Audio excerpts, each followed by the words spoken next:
Nossa aula de hoje, então, vamos trabalhar com um modelo numérico, solucionar numericamente, no nosso caso, a transferência de calor. Mas de uma maneira geral, o que é um método numérico, né? Eu tenho o meu domínio inteiro, eu divido ele numa malha, faço uma malha ou uma malha estruturada, que é dessa forma, ou não estruturada, isso pode ser 2D ou 3D, né? E o objetivo, então, é você solucionar as equações diferenciais ou integrais diferenciais de um elemento que você escreve para esse elemento e expande para o domínio todo. Então, esse é a base, então, do cálculo diferencial, solução numérica, né? E aqui a gente tem os três principais métodos. Volumes finitos, começou lá por torno de 1940, então ele utiliza a forma integral das equações de conservação. Elementos finitos é parecido com o anterior aqui, mas essas equações são multiplicadas por uma função peso. Ele é mais fácil de refinar, isso aqui veio em seguida. E esse é o mais antigo, diferenças finitas, isso é Euler lá do século XVIII, que já bolou essa ideia. Então é a aproximação das derivadas através da expansão de Taylor ou polinomial. Ela é mais simples, só que ele é restrito a geometrias mais simples também. E é esse método aqui que a gente vai trabalhar. Então, nossa análise é unidimensional. Vamos imaginar aqui a nossa parede, uma área A. O que é a ideia? É dividir, então, a nossa parede em N pontos igualmente espaçados. Então, esse espaçamento aqui é sempre, nós vamos fazer no nosso caso aqui constante. Cada ponto desse, eu posso traçar aqui um volume em torno desse ponto. Então, notem que esse volume aqui tem a mesmo ΔX, só que nas extremidades é só metade do volume. Aqui é ΔX sobre 2 e aqui também ΔX sobre 2. Qual é a ideia agora? A ideia é que a gente escolha um volume. Então, aqui eu já coloquei genérico, pegando um ponto interno. Então, onde nós vamos analisar esse elemento aqui, interno, já chamei de I, onde que o ponto anterior é I-1 e o I+1. O que nós vamos fazer? Nós vamos fazer uma análise desse elemento interno. Então, vamos começar por ele. Então, análise do elemento interno. Análise do que? No nosso caso aqui, da parte de calor, transferência de calor, né? Então, no nosso caso, é a equação fundamental, energia. Qual energia que entra, menos energia que sai, vai dar a variação de energia desse meu elemento que eu estou analisando. Então, está aqui o nosso elemento interno. Então, o nosso balanço de energia vai ficar energia que entra, a velha conhecida, menos energia que sai, igual a variação de energia. Essa variação de energia vai ser, né, como já vimos, ela vai se relacionar com a variação de temperatura, o delta temperatura aqui. Lembre-se que esse esse delta T é a variação temporal, de quanto a temperatura varia entre um instante de tempo e outro, não é um delta T espacial. Que muitas vezes a gente escreve, né, o mesmo ΔT, então isso aqui é final menos inicial, alguma coisa assim, né, que podemos chamar. Depois, mesma coisa, dividimos pelo tempo, energia pelo tempo vai dar um fluxo que entra, menos um fluxo que sai, igual a um MC, agora, ΔT maiúsculo aqui, nosso tempo, dividido pelo intervalo de tempo. Vamos chamar esse intervalo de tempo T minúsculo, um ΔTzinho pequeno. Agora, qual é o fluxo de calor que entra no meu volume de análise aqui? Então, eu posso ter um fluxo de calor aqui entrando. Vamos chamar só de E, um fluxo de calor que entra nesse nosso volume de controle, nossa superfície de controle, né? É o que? Como é que eu escrevo esse QE? Já vamos botar aqui o que sai, está saindo para cá, ó. Sai nessa outra parede aqui. Aqui está o nosso que sai. Como é que eu posso escrever esse quantidade de calor que entra? está entrando por condução, porque isso aqui é uma parede sólida. Então, condução, Ka, delta T sobre L, né? Fourier. Delta T agora é espacial, não é um delta T temporal. Então, é a temperatura daqui menos dessa, porque eu estou dizendo que o fluxo está indo daqui para lá. Então, T em T de I menos 1 menos T de I, dividido pela distância. A distância que eu tenho, está aqui, ó, delta X, né? Sobre delta X. O que sai? Mesma coisa. Ka, temperatura que sai. T agora é TI menos, calor está indo aqui para lá, então essa é maior, TI mais 1 sobre delta X. E agora MC delta T, faltou essa parte, igual a massa, calor específico, delta T. É a temperatura final menos inicial, mas de quem? Do meu volume de análise, que é esse aqui, do meu TI. Então isso aqui é TI, o tempo final menos tempo inicial. TI final menos TI inicial. Como é que a gente escreve? Aqui tem uma nomenclatura de escrever isso, que é você chamar N. N é o instante de tempo que eu estou avaliando. N mais 1 é o instante de tempo seguinte. Então, esse aqui é o N mais 1 e esse aqui N. Então, esse aqui é final e esse aqui é inicial, dividido pelo delta tempo aqui, minuto.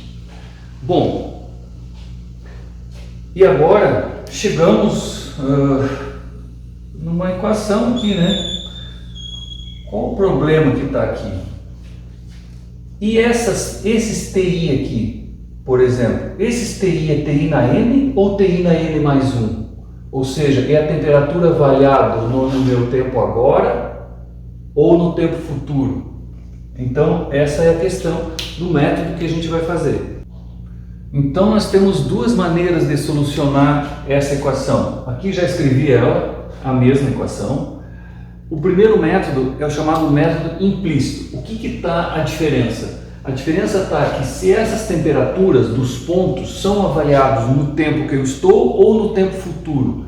No método implícito, todas essas temperaturas são avaliadas no tempo futuro. Mas aí já notem que eu não tenho, no tempo futuro, eu não tenho ainda as temperaturas. Então, eu vou ter que usar um método de inversão de matrizes para determinar simultaneamente essas temperaturas. Esse é o método, o primeiro método, o método implícito. Nós vamos usar um segundo método, que é o método explícito. No método explícito, aqui a mesma equação base. O que vai ser agora? Nós vamos avaliar essas temperaturas no tempo atual. Então está aqui já em preto aqui o nosso tempo N e só essa aqui no tempo N mais 1. Ou seja, se eu tiver... Qual o meu objetivo? O meu objetivo é achar TI na N mais 1, ou seja, a temperatura no ponto I no tempo posterior. Eu vou isolar isso aqui porque eu posso deixar conhecido, eu já tenho conhecido do tempo anterior, qual é a minha temperatura nos pontos anteriores e nos tempos anteriores, que é o meu tempo dito tempo atual. E com isso eu isolo isso aqui, que vai ser nosso objetivo aqui, isolar a temperatura do ponto no tempo posterior, que é o meu objetivo. Então, é isso aqui que a gente vai fazer. Aqui já massa, a gente pode escrever massa é ρ vezes o volume, né? Esse volume nós podemos escrever também ρ vezes qual é o volume do nosso elementozinho lá, lembra da figura que estava aqui, né? Ele é delta x vezes A, então já vamos escrever aqui delta x vezes A. Então já note que esse A aqui vai cortar com esse A de lá, né? Já vamos cortar, ó. E cortou com esse azinho aqui, tá? Então, esse delta x passa tudo para lá, o k passa tudo dividindo, aqui vai ficar TI menos 1 na N, menos TI na N, menos esse TI na N, menos com menos dá mais TI mais 1 na N, vê se não erro nada aqui, me ajude. Esse ΔX passa para lá, mas já tem um ΔX aqui, ó. Então vai ficar ρ ΔX ao quadrado vezes o calor específico, dividido pelo K. O K caiu aqui, K ΔT, ΔTzinho, e aqui vai ficar TI na N mais 1 menos TI na N. Eu acho que acertamos. Uma coisa que a gente pode fazer é o seguinte, isso aqui é K sobre ρC, olha aqui, ó, K sobre ρC, isso aqui é alfa, lá da difusividade térmica. E se vocês olharem aqui, ó, o que vai dar isso aqui é o inverso de Fourier. Olhem lá anteriormente, isso aqui é 1 sobre Fourier, tudo isso aqui, ó. Tudo isso aqui é 1 sobre Fourier. Então, o que chegamos na equação de recorrência, que seria, né? Tendo as temperaturas no ponto, no instante atual, de cada ponto desse, no instante atual, do ponto anterior e do ponto posterior, eu consigo descobrir a temperatura no ponto de análise no tempo posterior. E pronto, está aí o que a gente queria chegar, um método de solução. Vamos ver agora na prática como é que a gente faz isso. Para esse, lembre-se, isso é para o ponto interno, pontos internos. Nós não vimos ainda vamos ver qual é a solução que vai dar para os pontos das superfícies, que não avaliamos ainda, por enquanto só para os pontos internos. Para isso, olhem esse exemplo aqui, ó. A nossa parede de sempre, homogênea, em 20 graus, dividir aqui 6 pontos. Vamos imaginar que está inicialmente tudo a 20 graus, subitamente essa superfície da parede passa a 50 graus. Então, é aquilo que vai acontecer, né? E aqui vai ficar sempre a 20 graus, então não varia, aqui sempre fixo a 20 graus. E eu tenho aquela evolução até ficar uma linha reta. Como é que eu resolveria essas temperaturas? Por exemplo, de cada ponto desse aqui, qual a temperatura ao longo do tempo? Ou seja, achar esses pontos aqui, ó. Como que evoluiria? Monto é um método de Gauss-Seidel. Então, o que eu coloco aqui? Vamos colocar aqui, no instante tempo zero, o que nós temos no tempo zero? Todas as temperaturas a 20 graus. Aqui tudo 20 graus. Num tempo, digamos, n igual a 1, não seria o tempo, seria o step seguinte de tempo, que você define quanto é esse delta tempo, mas na iteração seguinte, o que nós temos? T1 sempre vai ser 20, e T6, errei, T1 passa para 50 graus, e mantém 50 graus até o final da minha simulação. Então posso fazer aqui uma planilha Excel. Então já vê aqui sempre vai ser 20 graus até o fim do meu problema. E como é que eu faço para resolver? Então aqui é a técnica de solução. Notem, vamos pegar essa equação. Eu quero saber um ponto interno. T2 é um ponto interno, não é um ponto externo. Esse ponto externo, por sorte, nós já temos ele bem definido, não precisamos calcular ainda. Então a gente já pode fazer isso aqui. Então, para calcular essa temperatura num tempo seguinte, TI, a temperatura do ponto 2, num instante seguinte, eu pego qual é o valor das temperaturas, tanto no ponto I, ou seja, é isso aqui que eu vou pegar, a temperatura no ponto I nesse tempo N. Então, no meu caso aqui, eu estou com, aqui é o meu N mais 1. A temperatura do ponto anterior no tempo I, pego aqui e pego aqui. E com isso, pronto, soluciono aqui. Claro que Fourier eu já tenho. Fourier é só, isso aqui são valores que você vai colocar. Qual é o meu ΔX que eu dei e você define aqui qual é o teu delta tempo. Claro, as outras propriedades da parede você tem. ou seja, bingo, achou qual é a temperatura aqui. E agora vai para o ponto seguinte, novamente, pega daqui, pega de lá e sai a temperatura. E assim você vai. Chegou lá, vai no ponto seguinte. Isso aqui agora vai se transformar no teu tempo n e aqui vai ser o teu n mais 1. E mesma coisa, agora você já tem essas temperaturas todas, vai lá e calcula as temperaturas aqui. E assim vai. Então, pronto, você tem a solução do teu esse é a nossa solução do nosso método. Lembre-se que aqui tem um detalhe que se você, para calcular essa temperatura aqui, ó, digamos nesse ponto aqui, você já tem a temperatura do T1 já no instante que você está calculando. Você poderia pegar daqui, ó. Da mesma forma, ao invés de, quando você vai nesse ponto, em vez de pegar essa aqui, podia pegar essa para o lado que você já tem. As outras você tem que pegar do tempo anterior. Então, isso dá uma convergência um pouco mais rápida. E a gente pode fazer isso também. Então, você pode usar a temperatura do ponto anterior, ou seja, o TI menos 1, fazer aqui, usar ela do tempo n mais 1. Mas aí não ficaria um método implícito, seria um semi-implícito, né? Mas é uma possibilidade aqui de você fazer também, tá? Então, essa aqui é a nossa técnica de solução usando então um método Gauss-Seidel. Então, antes de continuar, vamos falar a questão de convergência, ou seja, até quanto que você tem que fazer a tua simulação no tempo. Num problema transiente até atingir o regime permanente, ou seja, que nenhuma das temperaturas varie. Você poderia ver isso, quando nenhuma das temperaturas ao longo do corpo está variando ao longo do tempo, você atingiu o regime permanente. Então, isso você pode, por exemplo, plotar aqui, plotar como fosse o ΔT no tempo de um ponto, quanto que ele varia a temperatura, né, o ΔT, em cada iteração, em cada tempo.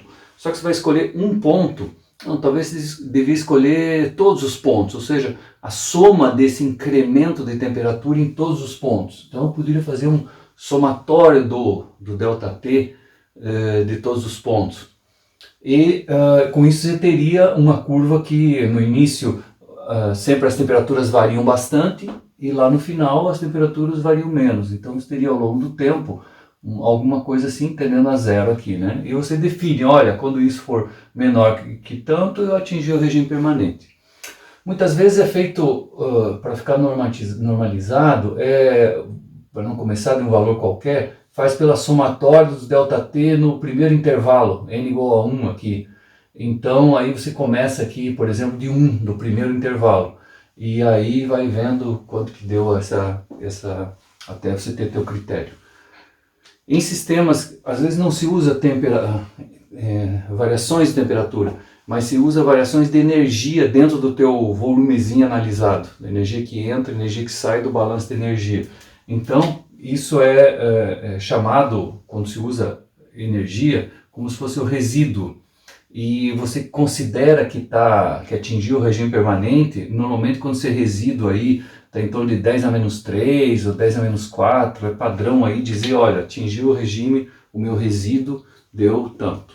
E isso então que é normalmente usado nas simulações. Mas nem sempre uma simulação converge, existem casos que ela diverge. Então a temperatura, por exemplo, tenderia a estabilizar num certo valor, mas não acontece isso. Ela acaba aumentando, por exemplo, explodindo, indo para infinito. Então isso é uma divergência.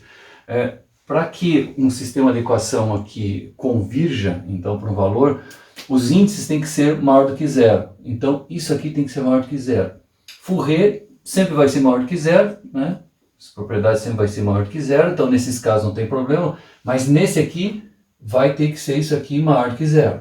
Então 1 menos 2 Fourier tem que ser maior do que zero. E daí nós tiramos que passa para o outro lado, negativo, Fourier tem que ser menor do que 0,5. Então esse aqui é um critério que a gente vai fazer. Ou seja, lá dentro do teu, quando você começa a tua simulação, você tem os valores de alfa e você quer um dado ΔX. Então, normalmente você quer um ΔX pequeno para você poder ter ali na tua parede um perfil, né? Vai querer um certo ΔX ali, né? Então, se o teu ΔX, por exemplo, é pequeno, você também tem que ter o teu ΔT pequeno. Não pode fazer um pulo no tempo muito grande, senão o Fourier aqui acaba não sendo menor que 0,5. Da mesma maneira, muitas vezes acontece, você vai estar simulando alguma coisa que tem um alfa grande. Então, uma difusividade grande, por exemplo, uma parede de metal, por exemplo. E você quer também um ΔX para ver o perfil de temperatura dentro da tua parede lá pequeno. Isso então, novamente, para compensar um alfa grande, você tem que ter um ΔT pequeno.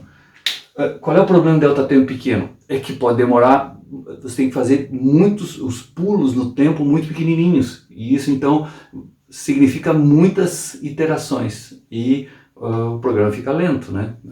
Por exemplo, você vai ficar no Excel, de repente dá lá 10.000 linhas. Então, mais paciência. Você tem que fazer isso para não ter divergência. Agora vamos analisar o ponto superficial esquerdo. Esse elemento aqui, ó. Então, o que nós temos é a mesma coisa. Agora vamos supor que nós temos uma temperatura, tem infinito esquerdo, vamos usar a nomenclatura esquerda, depois vamos fazer com o direito. Então tem infinito esquerdo, um H esquerdo, mesma coisa, balança energia, energia que entra menos energia que sai desse elemento, variação da energia. Dividindo por tempo, a mesma coisa que nós já fizemos, né? Então a energia que entra, HE vezes a área. Agora, é T infinito menos T1 ou o contrário? Aqui nós vamos dizer a energia que entra é positiva, então a energia está vindo de lá para cá. Então, vamos fazer T infinito E menos T1. Qual a energia que sai aqui? O que temos energia que sai? Temos condução. Energia que está saindo aqui, ó. Então, Ka, novamente, o que está saindo aqui é a temperatura T1 menos T2 dividido por ΔX. Qual o ΔX? ΔX sobre 2 ou ΔX? Aqui temos essa distância aqui é ΔX, né? Vai ser igual a energia que está sendo acumulada lá, o mc∆t, né? Vamos já colocar essa massa, a gente já vai saber, né? Que é a massa de metade do volume, então ali que vai entrar o T sobre 2, né? O ΔX sobre 2. Isso aqui é a temperatura do 1 no tempo posterior, menos a temperatura do ponto 1 no instante M. E novamente aqui, como nós estamos fazendo nosso método totalmente implícito, nós vamos ter aqui no tempo anterior, ou no tempo presente, né, onde que nós vamos avaliar. Essa temperatura infinita, no caso, é fixa. Se ela fosse variável, você também colocaria um nzinho aqui, que seria a temperatura nesse ponto. Aqui só foi adiantado o vídeo, ficou faltando um delta tempo ali, né?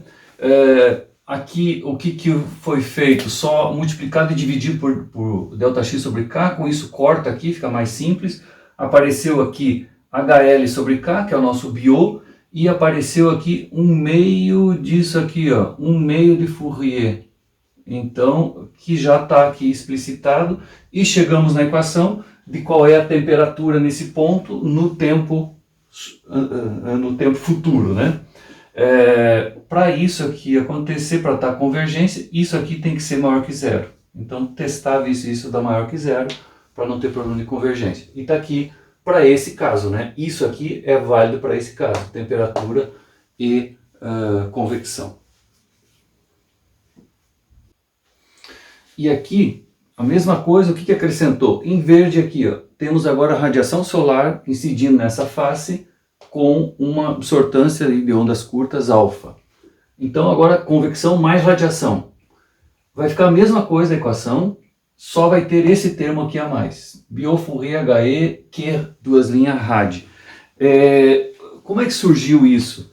É que lá no balanço, né, da energia que entra, vai ter a energia que entra por convecção mais energia que entra por radiação. Simples assim, que faz o desenvolvimento igual anterior e chega lá. Então, se tem radiação solar, se rádio solar, o que eu tenho? Eu tenho que o meu Q, duas linhas rad, é o αg. Simplesmente isso, né? Agora, imagine que eu não tenho radiação solar. Vai ser um caso que isso aqui, por exemplo, é a parte interna da edificação, ou até poderia ser externa, né? Se eu tenho aqui agora ondas longas, eu tenho uma vizinhança aqui, ó. Então, eu tenho aqui uma T vizinhança esquerda. E isso aqui tem um epsilon da vizinhança esquerda. E eu tenho aqui também, claro, um epsilon, emissividade de ondas longas, do elemento 1. Então, no lugar do Q rad duas linhas, então, se ondas longas, o que eu teria aqui? Eu teria que esse Q rad, agora seria um Q rad de ondas longas, ele seria, lembra lá da fórmula, 1 sobre epsilon 1, o que é o epsilon 1? O próprio aqui, ó, mais 1 sobre epsilon 2, né? Lembra a nossa equação? Epsilon 2 é o epsilon da vizinhança esquerda, aqui, ó. Menos 1 sigma T. Agora, é T1 na quarta menos T vizinhança na quarta ou o contrário? Não, no meu balanço eu botei isso que entra, então ele está entrando. Então é como se a vizinhança estivesse mais quente. T vizinhança esquerda na quarta. Lembre-se, isso aqui é mais 273, né? Se vocês quiserem fazer, vamos fazer uma chave aqui. Se quiserem fazer isso aqui já em Celsius, né? Menos o T1 mais 273, tudo isso na quarta, ok? E agora, claro que isso é avaliado no instante n. T vizinhança, se for constante é assim, senão seria no n. E fechou, era isso. O que poderia ter? Eu poderia ter duas coisas, eu poderia ter radiação solar e troca com ondas longas, as duas coisas. Então eu teria dois termos desse aqui de radiação, radiação solar mais a radiação de ondas longas. Né? Então isso aqui um Q rad solar e aqui um Q rad de ondas longas. Fechamos para o lado esquerdo. Vamos ver agora para o outro lado, o lado direito aqui, olhando de frente. E aqui, mesma coisa, agora o ponto direito. Se eu tivesse aqui ondas longas, trocando, mais convecção, chegaria nessa equação, idêntica, né? Só que mudou agora o TL, né? O nosso last ponto, né? O ponto final menos 1, né? L menos 1. E aqui temos, se tivesse radiação solar ou radiação de ondas longas. Mesma coisa. Deve estar tudo certo aqui. Ok? Então fechamos para esses casos, ponto central, vimos o ponto esquerdo e o ponto direito. Com isso vocês conseguem resolver aí uma boa gama de problemas envolvendo transferência de calor em paredes. Eu queria trazer para vocês uma rápida discussão da norma NBR 15220, a parte 2, referente à resistência térmica.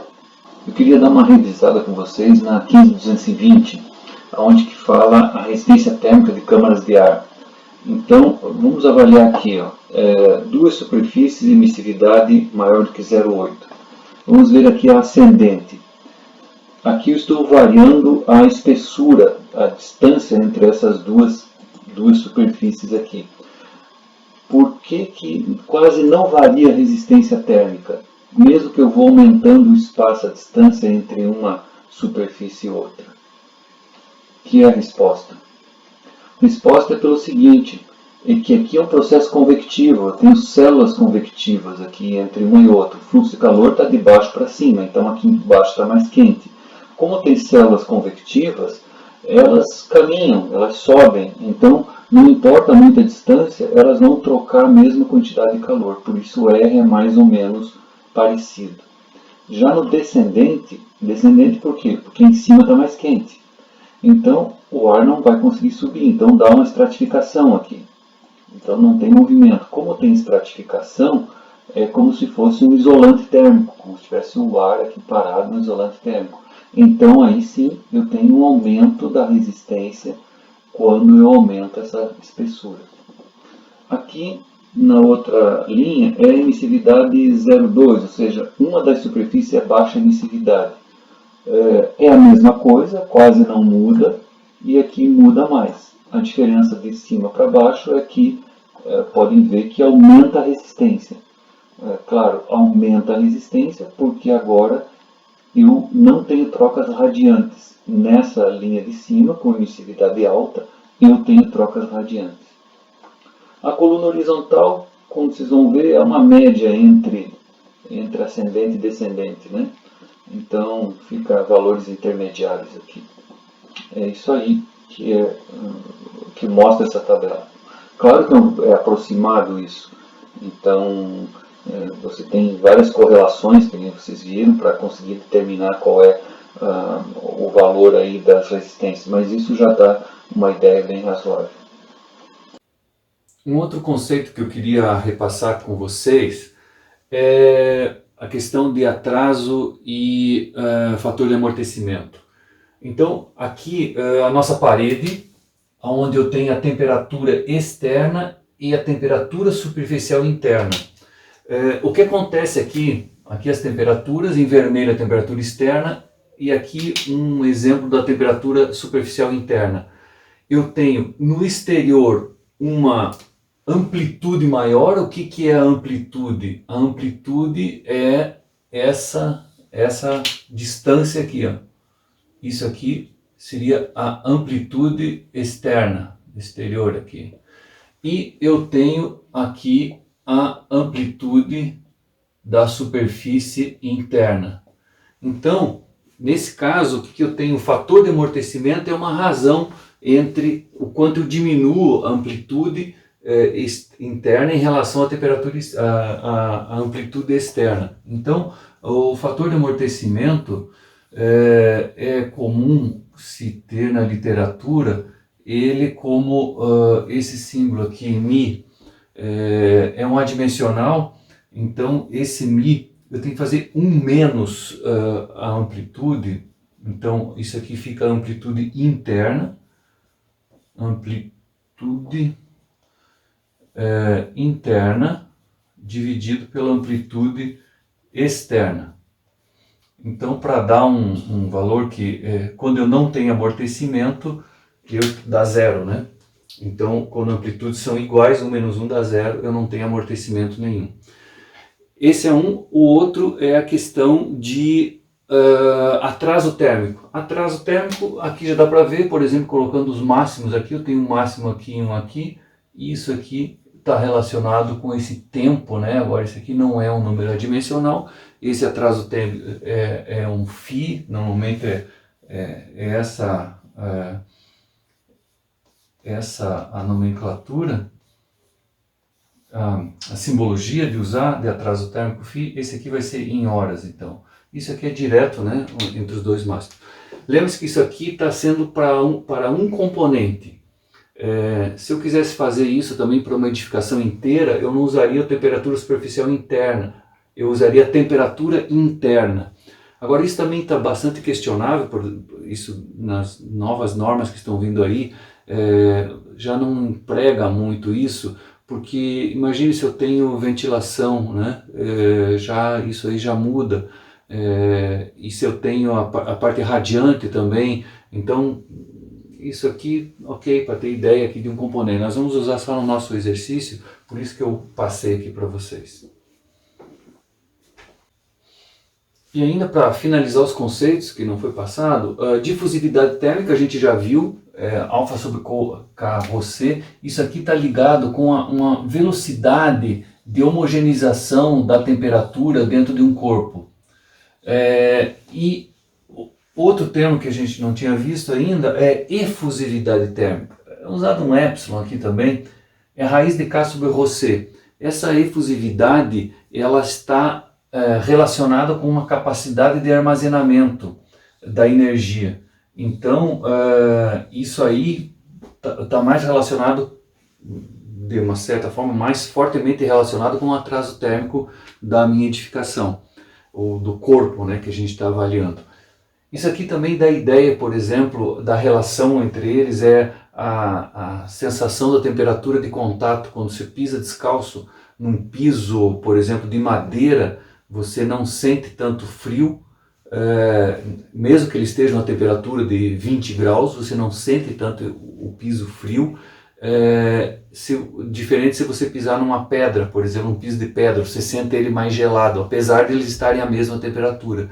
Isso é devido à efusividade. Então, um corpo com maior efusividade, ele tem uma capacidade de armazenamento maior e com isso também consegue te roubar mais o calor, manter mais o calor à temperatura superficial, e você sente o frio, né, desse corpo. Ele não esquenta tão rápido, porque ele está armazenado, aquela energia lá, é mais difícil de você esquentar ele.